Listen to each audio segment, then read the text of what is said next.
Ouça Mais Alto, o podcast sobre diversidade do Google Cloud. Olá, sejam bem-vindos, bem-vindas e bem-vindes. Eu sou a Melu, gerente de marketing e inclusão do Google Cloud na América Latina, e esse é o Ouça Mais Alto, um podcast sobre a diversidade, equidade e inclusão no mercado de tecnologia. A partir de agora, o Ouça Mais Alto vai fazer parte da playlist do Google Cloudcast, ou seja, vamos ter um encontro marcado por aqui, ao lado de outros podcasts super legais. Se você ainda não conhecia o Ouça Mais Alto, fica a dica. Nós já estamos na segunda temporada. Para conferir os episódios da primeira temporada, é só acessar a playlist do Ouça Mais Alto na sua plataforma favorita. Para ficarmos todos na mesma página, neste episódio inicial eu vou te contar os principais aprendizados que tive até aqui. Você se interessa ou tem vontade de saber mais sobre diversidade? Então não deixe de acompanhar os episódios inéditos, com entrevistas em vídeo, com pessoas incríveis e que estão super engajadas nessas pautas. Espero muito que você curta ou ouça mais alto. O que podemos aprender com diversidade, equidade e inclusão? Se você já é um ouvinte do Ouça Mais Alto, certamente pode responder muita coisa. Espero que essas conversas construtivas tenham sido tão ricas para você quanto foram para mim e para os convidados. E eu estou muito animada em compartilhar com vocês que teremos uma temporada incrível pela frente. Mas antes de começarmos, que tal fazermos um recap de tudo que já vimos até aqui? Meu nome é Melina Lopes, mas todo mundo me chama de Melu, e eu sou gerente de produto e inclusão no Google Cloud para a América Latina. Sejam muito bem-vindas, bem-vindos e bem-vindes a mais uma temporada do Ouça Mais Alto, o podcast do Google Cloud sobre a diversidade na tecnologia. Estou muito feliz de estar aqui com vocês de novo. Entre os aprendizados que vamos repassar nesse episódio estão o que significa cada letra da sigla DEI, Diversidade, Equidade e Inclusão, qual a relação entre excelência de um negócio e diversidade, como tornar processos seletivos mais inclusivos, grupos de afinidade e como criar uma cultura que promova a diversidade. Pensou que acabou?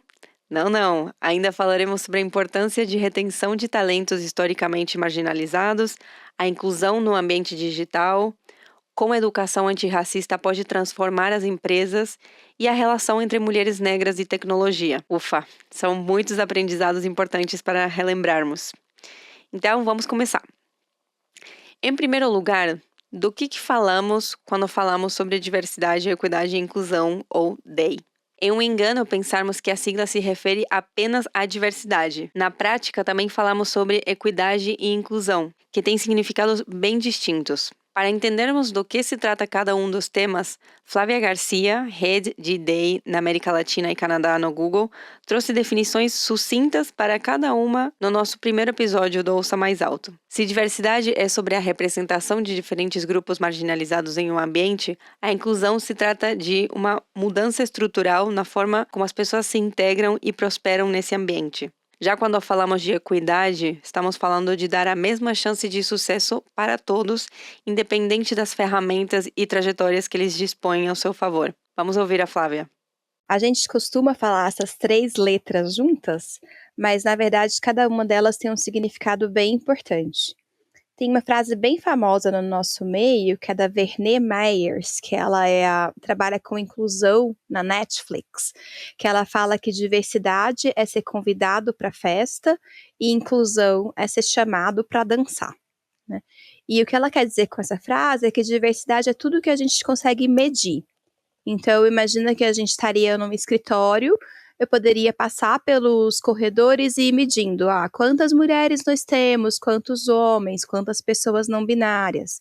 A inclusão é quase como se fosse o outro lado disso, né? O outro lado dessa moeda. Então, imagina que a gente está nessa mesma empresa, só que em vez de contar simplesmente as pessoas, eu gostaria de saber quais cargos as pessoas ocupam. Tem algum padrão que a gente consegue observar de gênero, por exemplo? Ou de raça? E equidade, Melu, a gente vai pensar que é toda a parte estrutural disso, né? Então, tem um quadrinho que ficou bem famoso na internet há pouco tempo, que mostram 3 menininhos tentando ver um jogo de futebol e tem um muro, né? E aí a gente fala, olha, eu posso pensar em igualdade se eu der uma caixinha do mesmo tamanho para cada uma dessas crianças, né? E aí o resultado vai ser a criança que é mais alta vai ver melhor ainda, tem uma criança que parece que aquela caixa é a ideal para ela conseguir ver o jogo, e tem uma criança que aquela caixa é muito pequena, né? aquela caixa não vai adiantar ainda, mesmo com a caixa, ela ainda não consegue ver o jogo. E aí a gente entra no conceito de equidade, que é, em vez de você dar a mesma ferramenta para cada uma das pessoas, a gente vai dar a mesma chance de sucesso. É muito importante conhecer o significado de cada letra da sigla DEI, Diversidade, Equidade e Inclusão. E por que isso é importante? Para estruturar uma estratégia de DEI que consiga contemplar todas essas partes. Vamos para o segundo aprendizado da primeira temporada. Não existe excelência sem diversidade. Diferentes vozes constroem conversas melhores. Essa foi uma frase que ficou gravada na minha mente, que a Mariana Torquato falou no episódio número 6. A Mariana é ativista, influencer e minha colega no Google. Se a excelência não existe sem a diversidade, as iniciativas de DEI devem andar lado a lado na lista de objetivos estratégicos das empresas.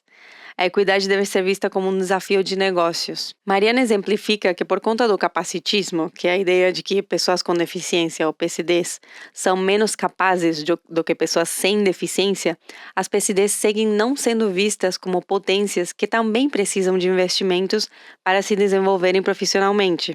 Vocês imaginam quantas oportunidades de negócio perdemos por não dar oportunidades de trabalho reais para pessoas com deficiência? Nas palavras da Mariana. Tem empresas que não contratam certos tipos de deficiência, tem empresas que contratam pessoas com deficiência simplesmente para cumprir a cota e deixam essas pessoas jogadas de um lado ali e não dão nada para essa pessoa porque acreditam que elas não são capazes, né? E aí a gente entra no capacitismo, nessa ideia de que pessoas com deficiência são menos capazes do que pessoas sem deficiência. Então isso tudo vai entrando na empresa e a empresa, como a sociedade, ela nasceu num ambiente que é capacitista e aprendeu desde pequena a ser capacitista, né? Então, não existe como uma empresa ser totalmente inclusiva se ela não tiver pessoas com deficiência lá dentro que possam realmente fazer a diferença. A fala da Mariana, que acabamos de ouvir, tem uma relação direta com o nosso terceiro aprendizado. É muito importante lembrar que tudo começa nos processos seletivos. O que seria de uma jornada de DEI se ela não contasse com talentos diversos na porta de entrada para a empresa? Eu acho que é crucial revermos a forma como uma empresa faz suas contratações e garantirmos que colaboradores de grupos subrepresentados façam parte dos processos seletivos e que se sintam à vontade de se candidatar. No episódio 2 do Ouça Mais Alto, Ana Nogueira, líder de recrutamento no Google Cloud, compartilha caminhos que líderes podem seguir para construir procedimentos de seleção mais inclusivos para os nossos colaboradores. A primeira coisa é você revisar a sua descrição da vaga e garantir que ela tenha uma linguagem inclusiva. Então, por exemplo, ao invés de você usar busco profissionais com experiência em gerenciamento de metas agressivas comerciais, você simplesmente vai focar na habilidade. Busco pessoas, candidatos, com experiência em gestão de metas de vendas. Outro exemplo, quando você estiver revisando a sua descrição de vaga, garanta de que ela é direta e específica. Então, evite siglas para se referir a áreas de negócio ou a produtos, para que todas as pessoas que leiam consigam ter o entendimento do que é o esperado e das habilidades mínimas requeridas. Por diversas causas de experiências ruins, é super importante mostrar, né, o que valoriza na questão de representatividade, por que é importante.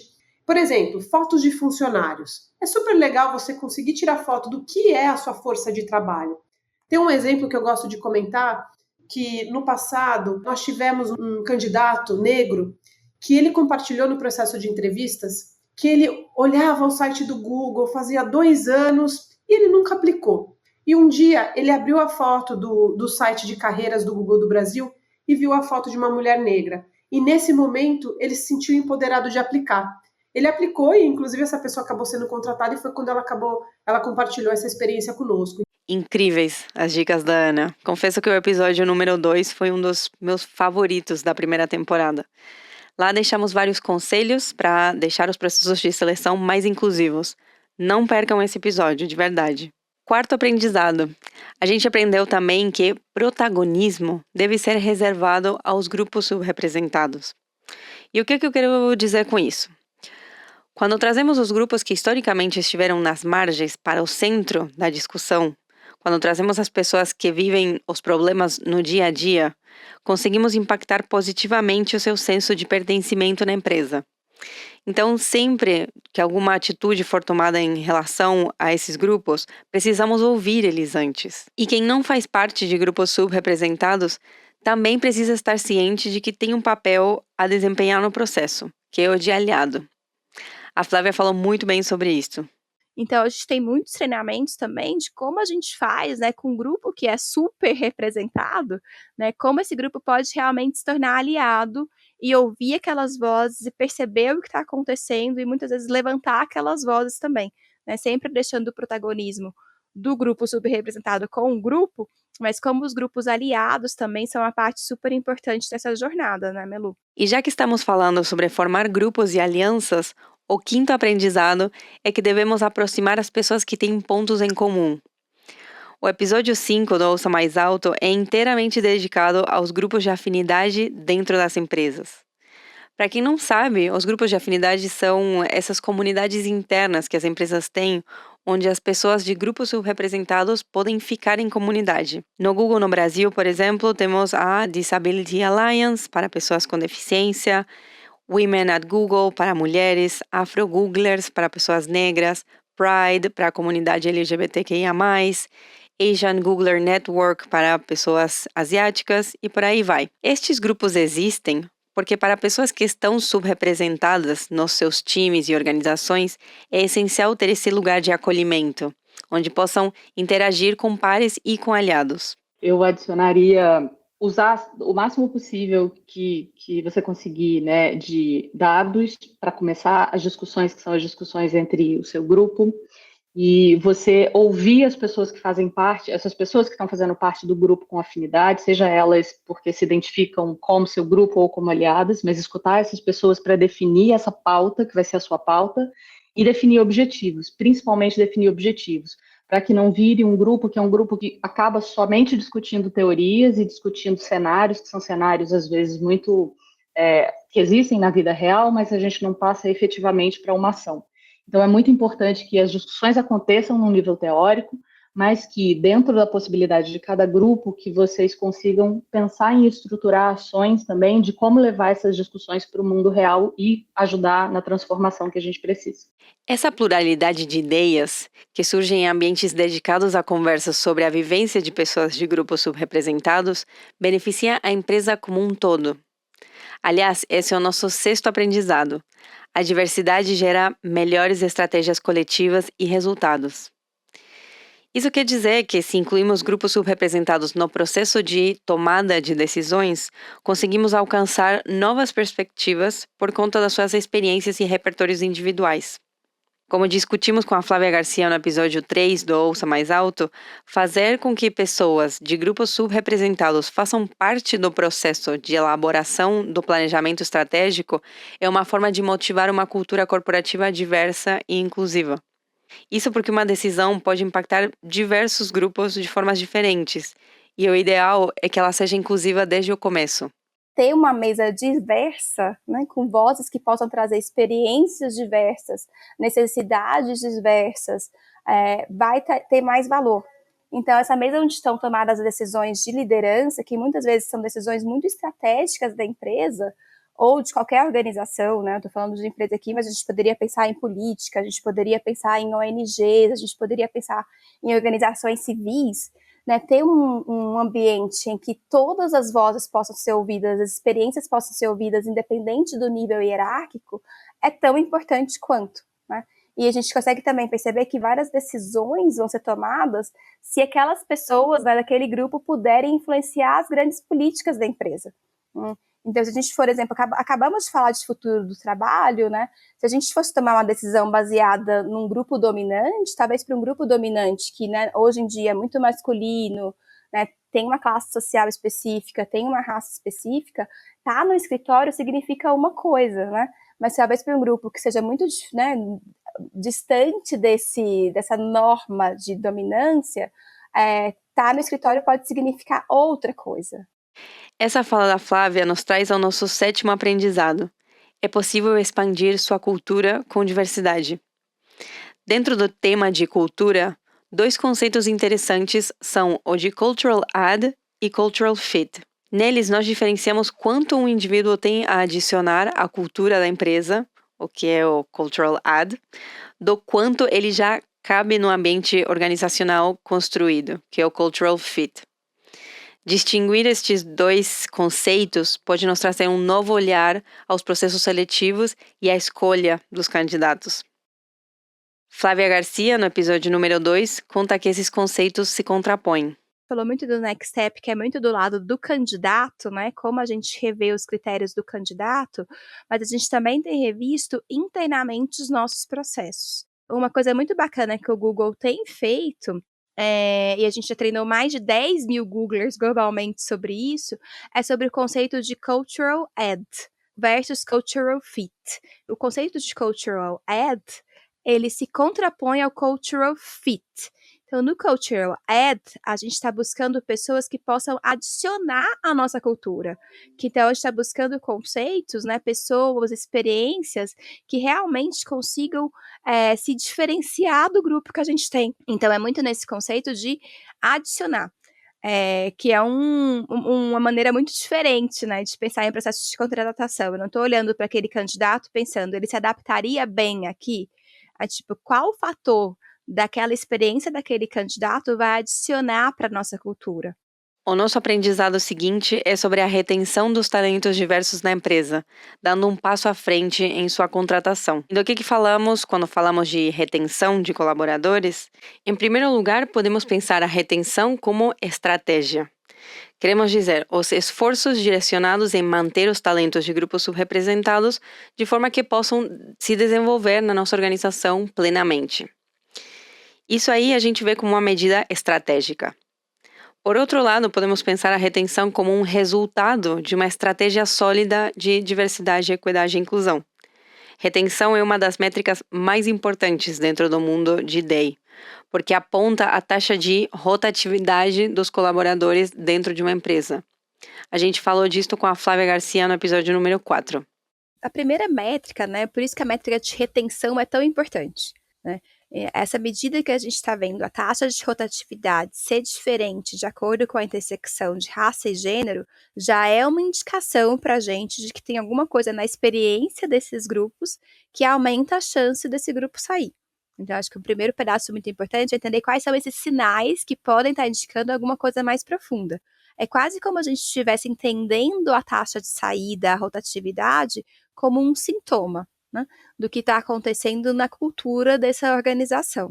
Né? Além dessa métrica, que é quase uma métrica de sintoma, quando a gente vai pensar, né, nessas camadas mais profundas da nossa cultura, a gente poderia pensar, a gente pode perguntar, eu acho que a primeira coisa que me veio à cabeça é essa, a gente pergunta, a gente vai lá para as pessoas, na nossa pesquisa de clima, a gente vai entender, você se sente incluído aqui? Você sente que você consegue prosperar, desenvolver sua carreira, ter acesso às oportunidades que você precisa para se desenvolver profissionalmente aqui? Você quer ficar aqui no longo prazo?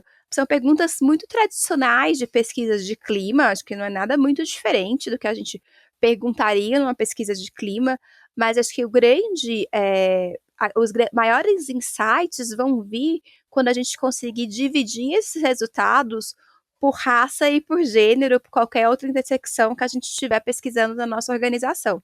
Já na reta final, chegamos no 9º aprendizado, e aqui nós entendemos que a inclusão também precisa ser digital. A preocupação de incluir todas as pessoas em instâncias digitais deve estar presente no processo inteiro de criação de produtos, de ter reuniões, qualquer tipo de interação. Essa inclusão precisa estar presente de ponta a ponta, desde o passo zero. A Raquel Cabral, que é líder de vendas do Google Workspace para a América Latina, nos contou no episódio número 7 que as interações digitais são cheias de singularidades, assim como no mundo presencial. Nós usamos o exemplo das chamadas de vídeo, que nos últimos 2 anos têm se tornado essenciais. Nem todo mundo consegue aproveitar essa tecnologia com a mesma qualidade. E isso é especialmente verdade para as pessoas com deficiências visuais ou auditivas. Algumas atitudes humanas de natureza excludente também podem se repetir no online.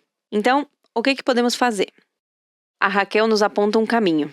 A forma com a qual os engenheiros do Google Cloud encontraram para aprimorar a experiência de pessoas com deficiência auditiva é por meio do que a gente chama de Automated Real-Time Captioning, ou, em português, é a captação em tempo real automatizada, né? E o que isso significa? É uma tecnologia em que a inteligência artificial do Google Meet captura o que a pessoa está falando, converte essa informação e exibe essa mesma informação num formato de texto na tela para que o usuário possa ler o que a outra pessoa está falando do outro lado. Quando a gente pensa na experiência do usuário dentro de uma solução, a gente sempre prioriza a clareza e a interatividade como parte de melhores práticas de uma plataforma.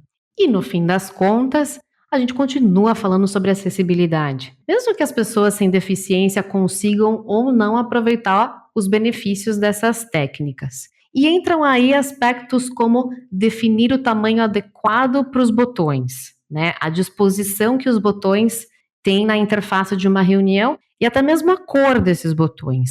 Você já deve ter percebido que o botão para sair da reunião, da chamada, ele é vermelho, enquanto que os outros são de uma cor mais escura. Mas fora isso, também a gente pensa em como poderíamos aprimorar mais a visualização das nossas plataformas.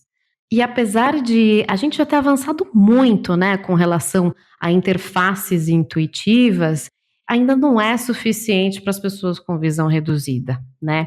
Então, para isso, a gente criou uma ferramenta também de magnificação, que basicamente permite que os usuários aumentem a escala dos elementos da tela para conseguir visualizar mais de perto a interface das ferramentas. Ele funciona como um zoom e consegue aumentar até 16 vezes o tamanho da interface.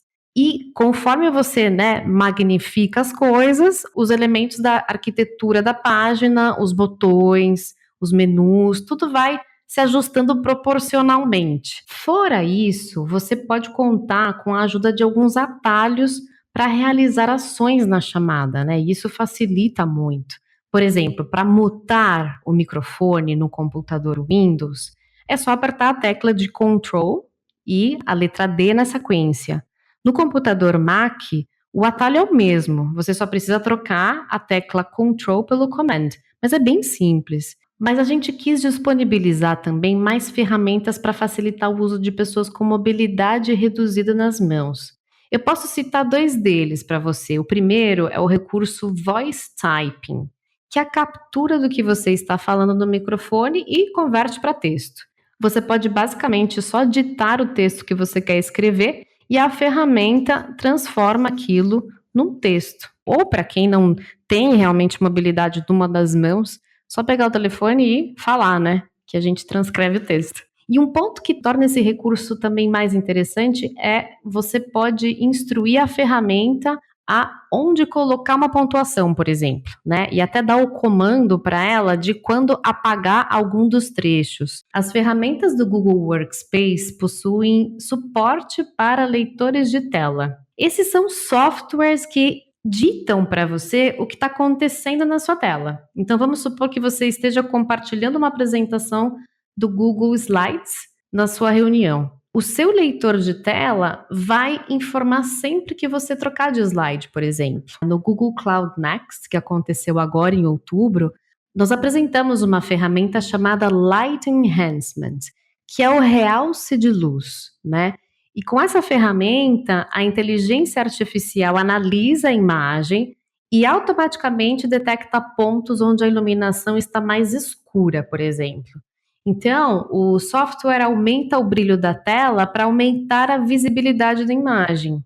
A gente não tem, né, nem fundos e nem cores iguais, né, para todo mundo. Então, é super importante poder ajustar a luz automaticamente para que a experiência seja a melhor possível. E se a tecnologia pode e deve ajudar nossas iniciativas de diversidade, equidade e inclusão, o aprendizado de número 10 está relacionado a outra aliada que tem um enorme poder de transformação, a educação. Está muito enganado quem pensa que a educação algum dia chega a um fim. Na minha visão, a educação, e especialmente a educação antirracista, é um processo que nunca acaba e que no ambiente corporativo precisa acontecer constantemente. Por isso, no episódio número 9 do Ouça Mais Alto, conversamos com a Janine Rodrigues, diretora e fundadora da Piraporeando, uma editora especializada em educação antirracista e anti-bullying. A Janine nos deu muitos insights sobre como pensar a diversidade no ambiente corporativo. Às vezes a empresa, né, ela fica numa vontade muito grande também de fazer 1000 coisas ao mesmo tempo e às vezes até pega um modelo, um padrão do que já está sendo feito numa outra instituição e muitas vezes, né, se a gente começa muitos processos ao mesmo tempo, pode ser que a gente tenha alguma frustração porque é um tema difícil, né, é uma questão que demanda tempo, que demanda uma construção mesmo, que mexe em muitas dores, que mexe em privilégio, que é um outro aspecto que a gente precisa falar muito principalmente dentro do ambiente corporativo, que é esse incômodo, muitas vezes, na própria equipe, de achar que, pelo fato dela ser uma pessoa que não é uma pessoa negra, não é uma pessoa gorda, ou não é uma mulher, enfim, tem esse sentimento de estou perdendo o meu espaço porque agora a pauta é só essa e como eu não me encaixo, como eu não me enquadro, eu vou ser preterido em tudo. E isso tem a ver com os privilégios, né? Então, é importante deixar muito bem explicado que para as empresas que vão começar um trabalho de educação antirracista, de diversidade, que esses conflitos causados pela perda de privilégios de algumas pessoas, eles são inevitáveis. Então, é importante que a empresa esteja preparada para isso, para ela lidar com esses conflitos também. A importância, na minha opinião, é a constância. Pense muitas vezes que talvez quem vai investir nessas pessoas é você. E aí você pode falar, puxa, mas isso é papel do governo, isso é papel do Estado. Você pode até pensar assim, mas você não é uma empresa que está, de fato, comprometida com a diversidade. Porque não é isentar a responsabilidade do poder público, de forma alguma. Inclusive, ele é o que deve estar na linha de frente. Mas a responsabilidade precisa ser de todos e todas. Para encerrar a primeira temporada do Ouça Mais Alto, também contamos com uma presença especial no nosso episódio número 10, que nos trouxe nosso último aprendizado. A Silvana Bahia, que é diretora executiva do OLAB, veio falar sobre a importância de olharmos para a intersecção entre raça e gênero na tecnologia. A gente sabe que o mercado de tecnologia não é favorável para as mulheres. Pode ser difícil achar alguém que não tenha sofrido com machismo e preconceito na área.